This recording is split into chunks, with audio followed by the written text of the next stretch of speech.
You should never make a decision if you are HALT, which stands for hungry, angry, lonely, or tired. So whenever you find yourself in sort of an emotional extreme or a physiological extreme, it's a good time to not make a big, important decision. Welcome to the Stay Wealthy podcast. Today on the show, we have a really, really special guest for you. His name is Dr. Daniel Crosby. He is a New York Times best-selling author, a psychologist, and most importantly, a behavioral finance expert. In other words, this guy knows a lot. He's really smart, really sharp, and he's got a lot of great things to say. You've heard us talk at length about how difficult it is to manage your emotions and behaviors around money and investments, and we brought him here to really expand on that and teach us how we might be able to get more control over these emotions and ultimately make better financial decisions. He's also got a new book out called The Behavioral Investor. So if this topic interests you, I highly, highly recommend checking it out. He's also written a book called The Laws of Wealth, which is kind of an intro into this topic. So if you want to start there, that could be a good place to start as well. With that introduction, here is our conversation with Dr. Daniel Crosby. Daniel Crosby, welcome to the show. Thank you. Great to be here. So I want to kind of dive right into this. For the last 30 years, the U.S. stock market has returned a little over 8% per year, but the average investor has only realized a return of about 4%. So I want you to just start off by talking to us about why that is and what most investors are doing wrong. So the primary reason why that is because the truths of Wall Street are almost inverse from the truths of every day. So, I mean, if you look at, things that you want to do elsewhere in life, if you want to get stronger, you lift more weights. If you want to get healthier, you run more miles. If you want to get smarter, you read more books. But then you take it to Wall Street and the best thing that you can do is nothing.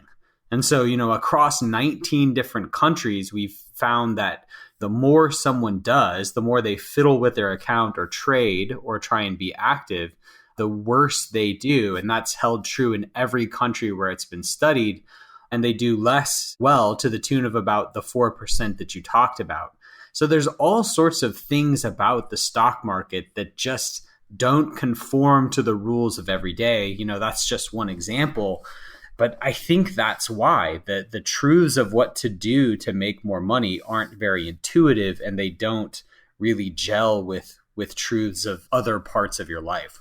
And you made this comment in another interview saying that a lot of people think investment success is tied to picking the best mutual funds or, knowing where interest rates might be headed, but that couldn't be further from the truth. So if that's not the truth and people are struggling to keep up with just the general stock market indexes, like what should people be focusing on? Well, so in my last book, I wrote the first two chapters. The first one was You Control What Matters Most. So we're talking today, next to last day of October in what has been a wild month, one of the wildest on record.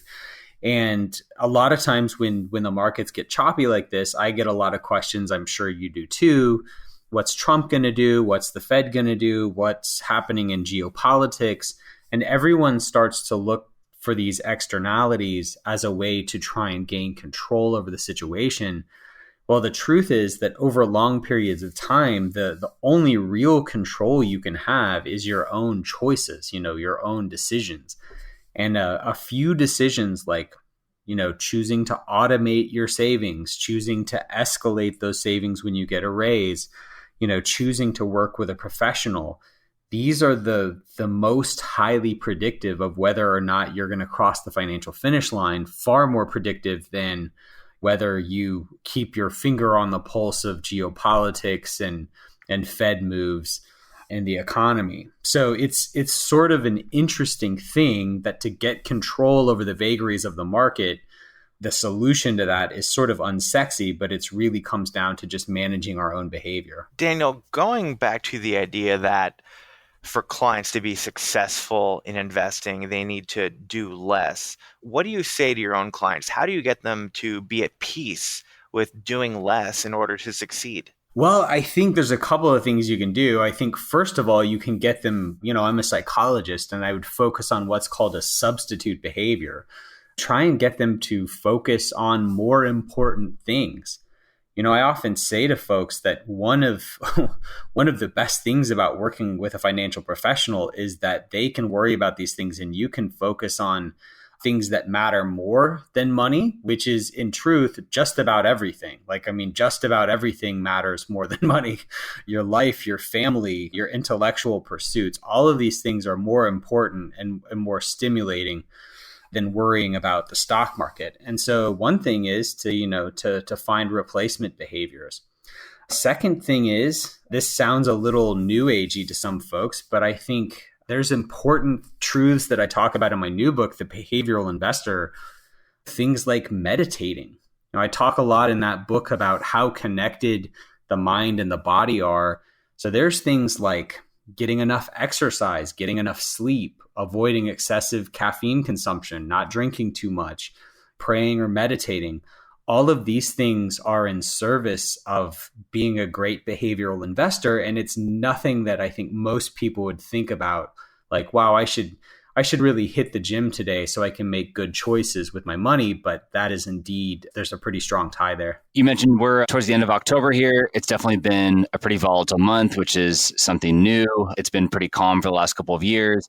We've had a really good run in the markets. And you had made this comment, and maybe it's somebody else who made the comment initially, but proactively reaching out to clients during volatile markets can actually cause them to behave worse. And I'd like to hear you kind of expand on this and maybe explain why, and maybe how us as financial planners can approach this in a better way and in a more constructive way. Well, I think the original research on this was done by Dan Egan, who is a fellow behavioral finance enthusiast, and he's the head of behavioral finance at a digital advisor called Betterment. And so Betterment has the benefit of being a technology, so they can get data that I think it's hard for you to get otherwise. But they were originally in the habit of sending out these messages that were sort of like, hey, don't panic sort of messages. And what they found was, a good subset of their user base was not panicked until they got the don't panic message, right? So they weren't even watching. They were doing what they had been taught to do, which is to ignore the markets and go about their business and just keep saving and working until they got these messages.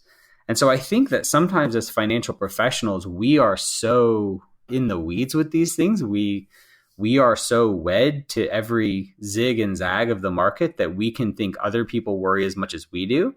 And I think Dan and Betterment's research just goes to show that, there are some people that are worried, and we need to have good answers for when they call. We need to be prepared with tools and resources to help talk them off the ledge. But there's also some subset of folks who have learned the lessons that we've taught them, which is to not worry about it, to worry about bigger things, and to go about your business. And we don't want to plant seeds of worry where there are none. Yeah, I guess in the back of my head, I hear my mentor, and mentors in my life have always said, if you don't tell clients what you think is going on and why things are going on, somebody else will. And so it might as well be you. And I'm not sure quite how to approach that or think about that. Do you have any ideas? It's interesting. Some of the research I talk about in my new book, it talks about why do people listen to financial experts. And one of the things that we found is that when you hook someone up to an fMRI machine, so like measuring their brain activity, and they watch a financial expert or someone they perceive to be a financial expert on TV, the parts of their brain associated with critical thinking and decision making actually go dormant. They actually go to sleep, which is a nice thing for them because your brain is, only about 2 to 3% of your body weight, but it accounts for about 25% of all the calories that you spend in a given day. And so you're always looking for ways to think less or worry less. And one of the ways that we can do that is by listening to someone we perceive as a financial expert. So your mentor is right. Like, people are going to seek out this expertise somewhere. And I think the way that you get them to seek it out from you and not some talking head on CNBC or Bloomberg is that you have a great relationship with them. you have this established relationship, you have elements of trust in place so that you are their go-to, you are the highest authority in their mind and not someone external to you. I know that you've got a financial advisory practice, and I know that as a behavioral expert, you're an advocate for hiring a financial advisor and putting somebody in between you and your money. But if I could just play devil's advocate for a second and represent those do-it-yourself investors out there, I'm just curious, do you think it's possible to be successful as a do-it-yourself investor? Somebody who's maybe studied a lot of the research and work that you've done and Dan Egan has done, and they understand all of this, and they just figured out a way to manage their wealth on their own, and they don't feel like they need a financial advisor. Is that possible? And if so, what characteristics would you look for, or what traits do you think someone would need in order to be successful managing their own financial plan? So the paradox of being a self-directed investor is the more confident you are in your ability to be able to direct your own investments, the worse you are likely to be. So, wow, that's amazing. So I think there are definitely people who can be self-directed investors. They're absolutely out there. And I would just guess that it's like 10% of the population can do this. But the tricky part is the people who are so cocksure about their ability to do it are going to fall prey to the sort of overconfidence and hubris that's going to lead them down a bad path.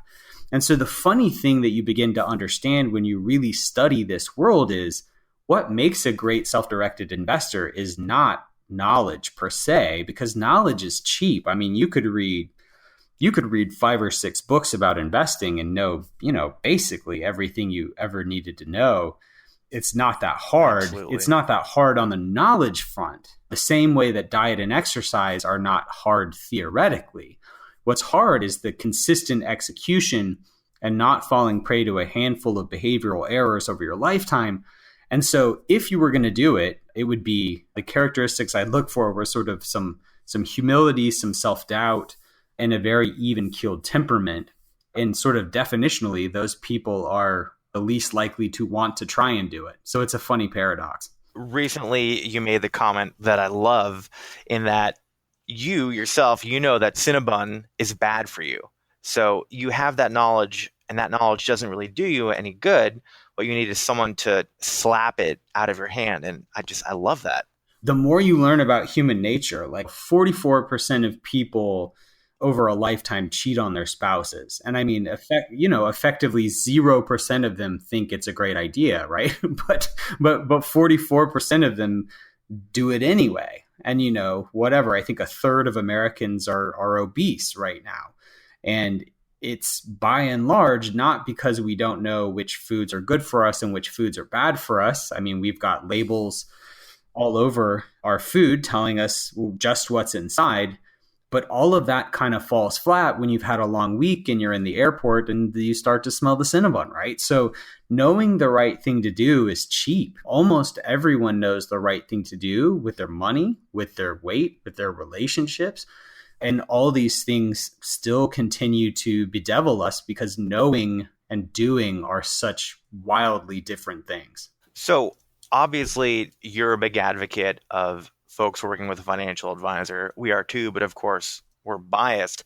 With respect to someone trying to figure out if they need a financial advisor or not, how do they gauge if they have those characteristics such as humility? Is it someone who's going to the gym regularly that you mentioned? How does someone know that they do have the discipline where they don't need an independent third party? I think becoming a great behavioral investor is all about playing the odds. I talk a lot about being probability based. And so probabilistically speaking, you do need an advisor. So, I mean, the safest assumption is if 10% of people can do it on their own, I think sort of 10% of people are hopeless idiots who are going to want to day trade and just act a fool. No one can tell them anything. I think about 10% of people are just really disciplined and really sensible and can do it on their own. But most everyone else in the middle, they need an advisor. And, odds are that's who you are. So I wouldn't look for reasons to try and disprove the rule. I would just assume that you probably need that help because the research shows that people who work with an advisor consistently outperform those who don't.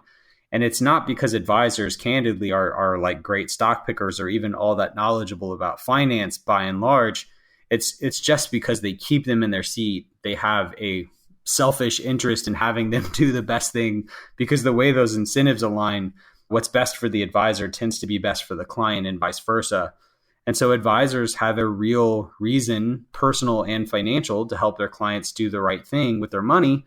And it ends up being good news for everyone involved over the long term on average. Well, that makes sense. It's look at the odds, right? It's the same reason that as an investment nerd, I love index funds, right? The odds are you're going to do better with it. So Daniel, you're out with a new book, The Behavioral Investor, and we definitely want to dive into some of the details there, and we've already touched on a few of them. But I want to touch on one more thing really quick. John and I have this kind of never-ending internal debate about home ownership. And I know you've spoken publicly about some of this.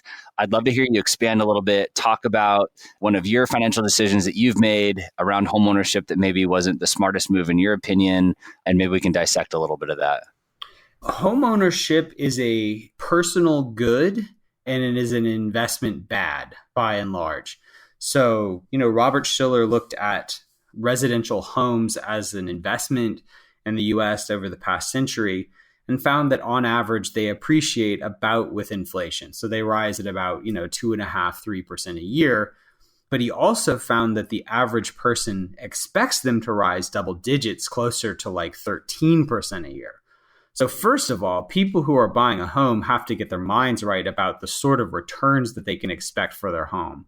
I mean, it's a decent place to force yourself to save money. There's tax benefits to owning a home. There's other benefits like that, but it's not, again, playing the odds, going to be this killer investment. And what I find is that people think that it's a killer investment because candidly, they fail to account for opportunity costs and they fail to account for inflation. So they'll see, that their grandma bought a house for $200,000, whatever, 25 years ago, and sold it for $500,000. And they go, oh my gosh, grandma killed it on her house. She more than doubled her money. But what we don't see is, what would grandma have done if she had taken that $200,000 and put it in an S&P index fund or, done other things with it.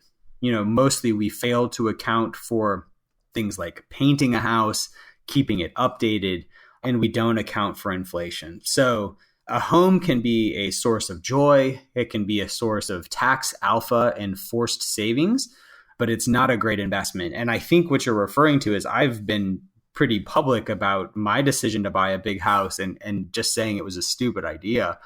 One of the reasons why I've said that is from a psychological perspective. People expect a home to bring them a lot more joy than it actually does. Because from a happiness perspective, a home very, very quickly, you become used to it. You become acclimated to it very quickly. And so your home, like my home, which the first time I ever walked through it was just like, unbelievable to me. And it's a nice house. I thought it was so beautiful.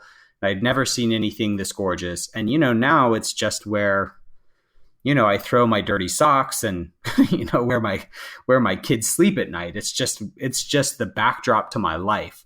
So your home very, very quickly just becomes the backdrop to your life and doesn't give you that same sense of awe, perhaps, that you had the first time you walked through. I couldn't agree more with your investment bad analysis, but I even want to challenge you on the personal good part. I feel like, at least for me, and maybe Taylor has some similar experiences, having a home is a lot of work. So not only do you have not the greatest investment opportunity, but then you have termites and you have weeds and you have surprises in the attic that the previous owners left in there for you, speaking personally, of course. And then I think you nailed it about the consumer purchase part. It's just like anything else we buy. The new pair of Nikes are pretty cool the day we buy them, but 6 months later, they're old and ratty. Same thing for your BMW a couple years down the line. Not as neat and shiny as it once was when you first bought it. There's no doubt I'm going to mess this number up because I'm not a real estate guy per se, but I think that you're supposed to count on about 3% a year in home repair costs. And for the average home, that's quite a chunk of money. Right now, my house is like 15 or 16 years old, I think, but it's 3 years old to us. And we're in the process of having our home repainted, the exterior. And I mean, it's 15 grand. Like, I mean, it's very, very expensive. And there's all kinds of hidden costs. So you think for a $500,000 home, which is, about double, I think, the national average, but pretty modest in some major cities. I mean, you're looking at $15,000 a year in repair costs for an estimate, and that's quite a chunk of cash. And there's a big opportunity cost there. I mean, you guys have mentioned some of the hidden costs in homeownership, but there's a lot of transparent costs too that you have to factor in that nobody does. And I love your example. I use the same one all the time. Someone bought this house in San Diego for $100,000 and now it's worth $800,000 and look how much money they made. But I mean, there's transparent costs like mortgage interest, and nobody tracks how much interest they paid on their loan over the lifetime of that house, or property taxes paid, or real estate commissions, right, on the buy and the sell, mortgage origination fees. I mean, the list goes on and on. So there's a lot of hidden fees and unexpected costs, but there's a lot of transparent costs as well. We could talk all day about this, but I think my conclusion is if you're buying a home, you shouldn't be buying that home because you think you're going to make money on it. Like, there should be other reasons for buying that home other than it's a good investment. If it ends up being a good investment, maybe you got lucky, maybe you bought in this little pocket in San Diego or somewhere in the country and it ended up working out and maybe you got that double-digit return, thumbs up. But I don't think that should be the primary driver of that purchase. Absolutely. I agree. I think the reason you buy a home is because you hate weekends and you want to spend your weekends pulling weeds out of your front lawn. Yeah. I'll tell you this, my wife and I talk all the time. We spent the summer in Canada. We're in Georgia where homes are famously huge outside of Atlanta. But, we spent the summer in Canada as part of a work engagement in a home that was 1/3 the size of our normal home. And we had so much fun because there was no maintenance. It was a rental. There was no maintenance. Weekends were ours. There were no worries. If I had it all to do again, I would absolutely rent. Amen, brother. All right, enough home ownership. Let's talk about this new book that you've written. There's been some tremendous feedback and reviews. Before we dive into some of the details, I'm just curious, you've written a few books. What surprised you the most writing this most recent book? You're a really smart guy. You've done a ton of work and research in this area. But was there like one or two things that you discovered through the writing and research process that was just new to you and really fascinated you? I think one of the big takeaways from the book is that our bodies are simultaneously miraculous and very weak. So I went through and looked at a lot of the externalities that impinge on our ability to make good decisions. I looked at, everything from sociology to neurology to physiology to talk about how does society, how does your body, how does your brain impact the way that you think and act with money. And your body, I walked away with like viewing humankind and the human body as just utterly miraculous and unbelievably sophisticated in many respects, but so crude and out of place when it comes to making financial decisions. So there's all of these parts in the book where we talk about how we've evolved over millions of years to just be these incredible creatures and then simultaneously just extra dumb with money. So, humankind is a miracle that is just set up to do many, many wonderful things, and manage money and be smart with money is just not one of them. Yeah, and you've broken the book out into different sections, and the first section is what you kind of just touched on, some of these external factors that interfere with our ability to make good financial decisions. And those three things that you name are sociology, physiology, and neurology. I know we don't have time to go through each one of these, but I'd like to kind of zone in on the physiology, the body. And you mentioned that in the book that people, we have to expand on this, people who needed to urinate made better financial decisions. Can you explain how in the world that came about? Yeah, so this is news you can use, listeners. So this is one that really shocked me. So it's something called inhibitory spillover. So they found that people who are exercising restraint in one area of their lives tended to exercise restraint more broadly, sort of in the moment. So someone who was holding their bladder could also hold their temper and sort of hold their risk when making financial decisions. And so I thought that was fascinating and kind of counterintuitive to me. I thought people who were concentrating, holding their bladder would be sort of reckless and craven with their spending, but that wasn't the case. What they found was this inhibitory spillover. But we also know that sort of gets flipped on its head over a long time. Like we find that your inhibition gets used up, your willpower gets used up. So, you see studies on things like, people who are on diets tend to be more likely to cheat on their spouses and things like this. So people who are exercising a lot of restraint in one area, a lack of restraint tends to emerge in other areas. So in the short term, willpower generalizes. In the longer term, willpower in one area gets used up and we start to see some slippage elsewhere. So eat that Cinnabon and keep that marriage happy and healthy. Hilarious. So one other comment that I heard you make was respect to a study that looked at decision making on an empty stomach, and the takeaway being that you should have a snack if you have some big financial decision in front of you. And it's so simple and it's sort of obvious in hindsight, but it's just amazing how such a small thing can make such a big difference. Well, that study was one of the most incredible that I cited. It was a study of Israeli judges that found that the number one predictor of their stringency or leniency when handing down sentences was how recently they had eaten.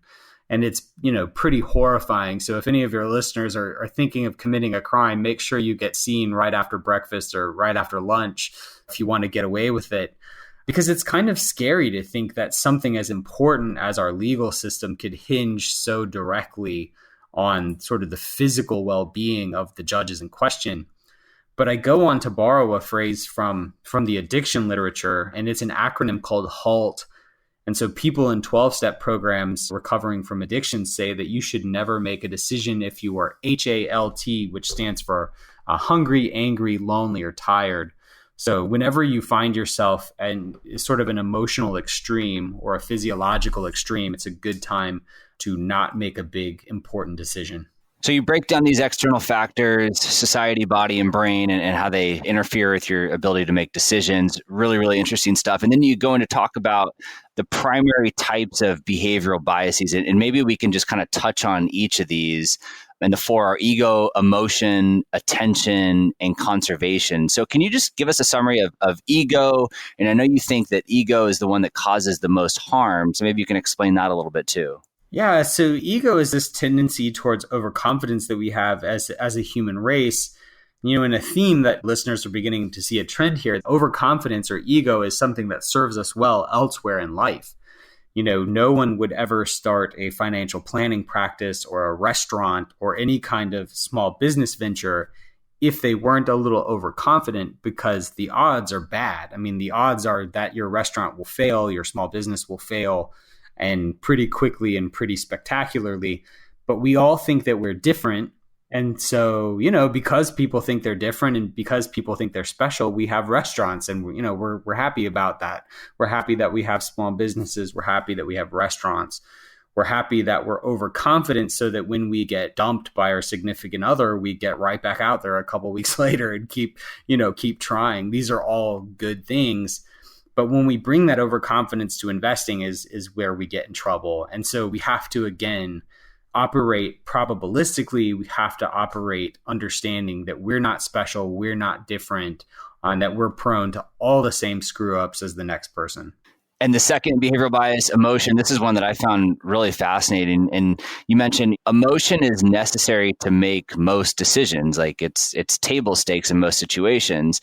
But every study that you mentioned says that emotion is not very helpful when making investment decisions. Is actually really damaging. Well, it's interesting because the emotion chapters I wrote for myself because I felt like I was hearing a lot of misinformation at conferences. Because on the one hand, you're right. Like every decision that we make, even seemingly inconsequential decisions like what clothes to wear or what to have for breakfast, all of these things have an emotional undercurrent to them. And people who have the emotional processing centers of their brains damaged have difficulty doing even really simple tasks like the ones I just mentioned. But then the funny thing is they're great at gambling and they're great at investing. because they just play the numbers. They're just sort of cold and calculating. And so there is sort of a simultaneous truth that we have to parse here, which is that every decision is emotional. So there's no way to sort of rid any decision of its emotion, least of all a decision about money. But then we have to understand that emotional extremes tend to be the enemy of sound financial decision making. So yeah, understanding that there's always an emotional undercurrent there, owning it, understanding it, naming it, but not being owned by it and not letting profound emotional moments get in the way of making good choices. And so how would investors do that? Acknowledge that they have emotions, maybe it's fear, maybe it's panic, and then moving on and staying the course and doing the right thing anyway? Yeah, so I put forth a model in the book. It's not my model, and I'm spacing on the name of the inventor of this model, but it's called RAIN, and it stands for recognition, acceptance, investigation, and non-identification. So basically, recognizing that the emotion is there, being cool with it, trying to be inquisitive about its sources and its purposes. But then the N is for this non-identification. I think a lot of times we conflate emotion and action. Like, well, I'm angry, therefore I must scream. We see this on Twitter plenty, right? I disagree with you, therefore I must yell at you and treat you as a subhuman. And I think that what the non-identification piece allows us to do is say, we can all experience emotions, but they don't have a cause and effect influence on us. We can experience an emotion that we do nothing about, or that we even act in seeming contradiction to. So that RAIN model is discussed in the book, and I think it's a powerful one. That is a fascinating idea. So just because there's an emotion doesn't necessarily mean we have to act on that emotion. I love that. All right, talk to us about the last two, attention and conservation. So attention is our tendency to conflate the scariness of a story with its likelihood. So, a couple examples of this. There's one that I talk about in the book, post 9/11. We lost 3,000 or so people in the World Trade Center, but we lost, I think, another 1,700 that year, and just what remained of that year due to people's increased propensity to drive versus fly. So driving is far more dangerous than flying. And yet people had this big, scary terrorist attack on an airplane that loomed very large in their minds. And so they said, well, I don't want to die in a terrorist attack, therefore I'll drive, which is probabilistically far more dangerous. And so we do this, in a million ways. If something is big or scary or dramatic, we tend to think that it's likely to happen. And we, ignore more everyday risks. You see this in financial markets where people are always trying to avoid the next 30, 40% drawdown. And in so doing, either fail to work with a professional or put themselves in crummy, expensive products that have guarantees but have all kinds of drawbacks, or, stay in cash and miss a 400% run up. There's all these ways that in trying to avoid big, scary events, we run into more likely but less sexy problems. And that's what that chapter is all about. And conservation, talking about people avoiding the unknown, home bias is a big issue when it comes to investing. Fill us in a little bit here. Conservation is our tendency to confuse what we know with what is safe. And so this is, like you talked about home bias. We see all over the country. Not only do Americans tend to be overweight American stocks, and, same with any country you'd care to look at. I think the average Greek investor had over 90% of his holdings in Greek stocks during the Greek debt crisis, which is, a much bigger problem if you're Greek than if you're American, just because the economy is not as large a piece of the world pie. But you even see this within geographies within the US. People in the Northeast tend to be overweight financial stocks. People in the South and Midwest tend to be overweight agricultural stocks. And so we just all kind of buy what we know.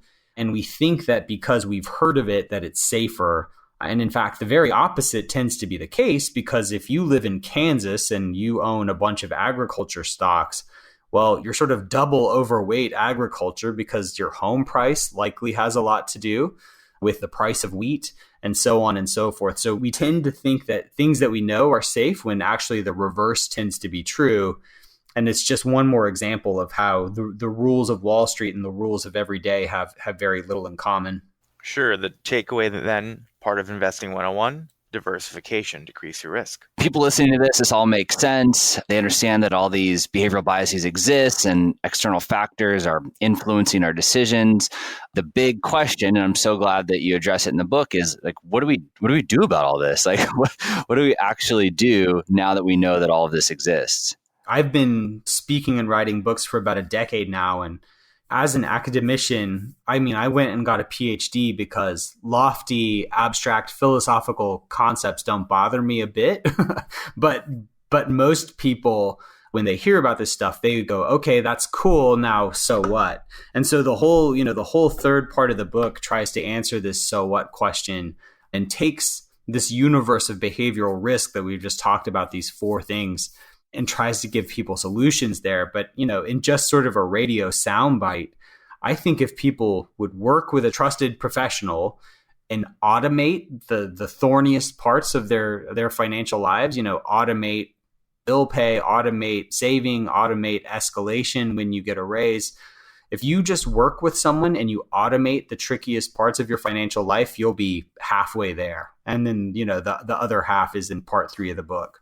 And the fact that people make these major mistakes investing their money, things are influenced by fear and greed.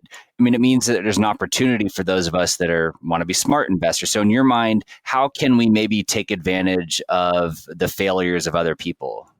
Well, I think the failures of other people are to a large degree why financial markets work so nicely if you're disciplined. We sort of count on the failures of other people to provide us with the nice returns you talked about at the outset of the show. So if you can cultivate in yourself and in your clients a profound sense of schadenfreude, right? Like if you can be happy when the market is crashing because you know that high quality brands are going on sale and because this is what it takes to shake out the weak hands, it takes you being a bit of a psychopath. I even talk about that in the book. It takes you being a bit of a weirdo to be a good investor, but it can change the way you move through the world. It can change the way that you question long held truths. It can change the way that you look at world events. And I think that learning to think like a value investor, learning to think like a contrarian is not only good investing practice, it's also good life practice that'll make you more deeply engaged with life and less gullible. Is that maybe a little bit of a chicken or the egg question there? Do we need to question investing truths to be able to question everything in life? Or do we question everything in life and from there we're able to question the common investing myths? You're blowing my mind right now. But I think that wherever you start on that journey, it's a positive place. For me, there's so much to learn about this knowing doing gap. When you realize, I've written 3 books about financial behavior now, and I still work with an advisor because I know that, 3 books on this stuff later, I'm still as dumb as the next person.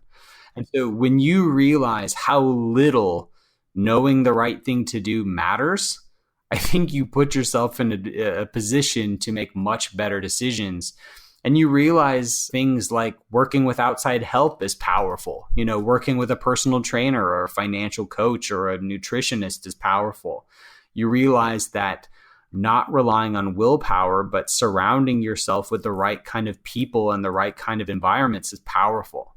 We dramatically overemphasize trying to strong arm doing the right thing and under rely on just taking negative stimuli out of our environment. I quit Facebook a couple of years ago and it was like an immediate 10% increase in happiness because you take a negative stimulus out of your life. So I think there's lessons that you learn in this game that serve you well as a human being for sure. So if somebody's really been focused on the nuts and bolts of investing and they're diving into all these investment centric books and this is their first introduction to the behavioral side of things, I'd like to provide them some resources. Obviously, you've written a few books, and so my first question is, Where do they begin in your series of books? What's the difference between, let's say, Laws of Wealth and your latest book, The Behavioral Investor? And then any other resources that you would suggest people look into to learn more about this side of investing and managing wealth? The Laws of Wealth was my last book, and I feel like it's a great introduction. If you're just starting out, I think it's a great introduction. I think it's an easier read, I think, than The Behavioral Investor. So that's your college course, and The Behavioral Investor is your graduate level course, perhaps. I have a whole list. I'm going to blank on the specific titles because there's about 25 or 30. But if you'll just Google Nocturne Capital reading list, I've get asked this question so frequently that I just put together a list of some of my favorite books, and I've broken it out by domain. But there's about 25 or 30 books that I'd really recommend. And what's fascinating is you could probably read 5 of them and be all set. Like, I mean, you could, it's like I said earlier, it's funny in our world, you could read 4 or 5 good books on saving and investing and be set for life. And then it would just be execution at that point. Great. Well, we will locate that reading list and definitely link to it in the show notes. We will also link to your books as well. We really, really appreciate you coming on the show and sharing your knowledge with us. I find this stuff extremely fascinating, and I wish you luck with the book launch, and I hope things are going well, and I know we'll be staying in touch. So thank you. Thank you very much. Thank you, Daniel. Yes, thanks, guys. Great show. This podcast is for informational and entertainment purposes only and should not be relied upon as a basis for investment decisions. This podcast is not engaged in rendering legal, financial, or other professional services.